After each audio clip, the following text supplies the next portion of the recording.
Sir अगला number मेरे पास है गिरिग्नार्ड अभिकर्मक से कार्बोक्सिलिक एसिड। बेहद इंपॉर्टेंट रिएक्शन यहाँ पर होने वाला है, तो आपको धुआंधार तरीके से बिना स्किप किए इसको समझना है। तो चलिए शुरू करते हैं सर। ये हमारे पास क्या कहता है भाई सर, गिरिग्नार्ड अभिकर्मक की अगर मैं बात करूँ तो नॉर्मली जो गिरिग्नार्ड अभिकर्मक होता है RMgX की यहाँ पर बात होती है।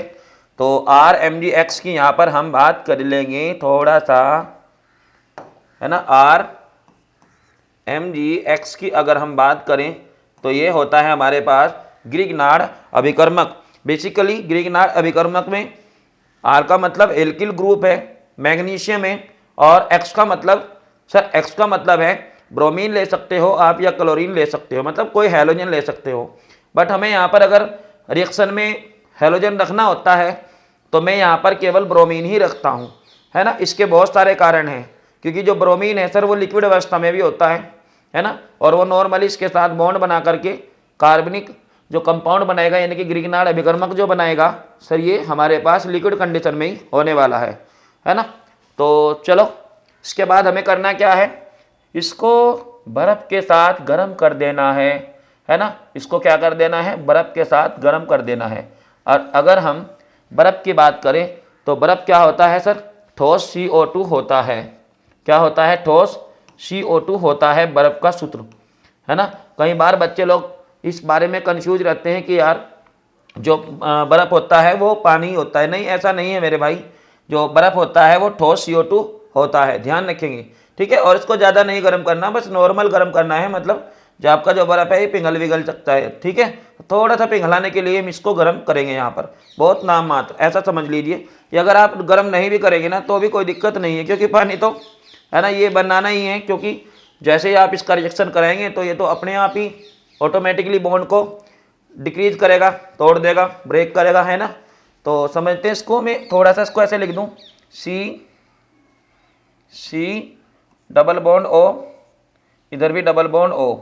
ये मेरे पास कार्बन डाइऑक्साइड है, क्योंकि मैं इसकी मैकेनिज्म और इसकी मेन रिएक्शन दोनों कंबाइंड करके यहाँ पर सर ले रहा हूँ, है ना। कोई दिक्कत नहीं होनी चाहिए।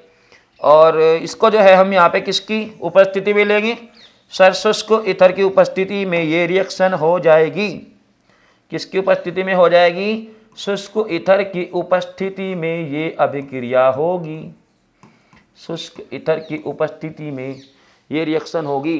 अब बता दो अब क्या होगा सर, अब क्या होगा, यहाँ पर ये जो मेरे पास कार्बन डाइऑक्साइड है सर, इसका एक बॉन्ड ब्रेक हो जाएगा, जो पाई बॉन्ड है सर वो टूट जाएगा और ऑक्सीजन के ऊपर निगेटिव चार्ज आ जाएगा। तो मैंने कहा यहाँ पर क्या है, यहाँ पर एक हमारे पास जो R है ये R इधर जाके जुड़ेगा, और जो मैग्नीशियम और X है ये सर इस O के साथ जुड़ जाएंगे। मतलब कुछ इस तरीके से होने वाला है, R सिंगल बन C डबल बन O, और इधर है आपके पास O निगेटिव। चेक कर लो सर, मैंने कहा इस कार्बन पर जैसे ही यहाँ से बॉन्ड टूटेगा तो एक अधूरा इलेक्ट्रॉन बचेगा, और उस अधूरे बॉन्ड का जो काम तमाम करेगा वो R करेगा। तो R इस कार्बन के साथ यहाँ पर ऐड कर देना है, समझ रहे हो इतनी बात। अब मेरे पास जो मैग्नीशियम है और मेरे पास जो X है सर, मैग्नीशियम के ऊपर क्या लिखा हुआ है सर, मैग्नीशियम के ऊपर 1+ है।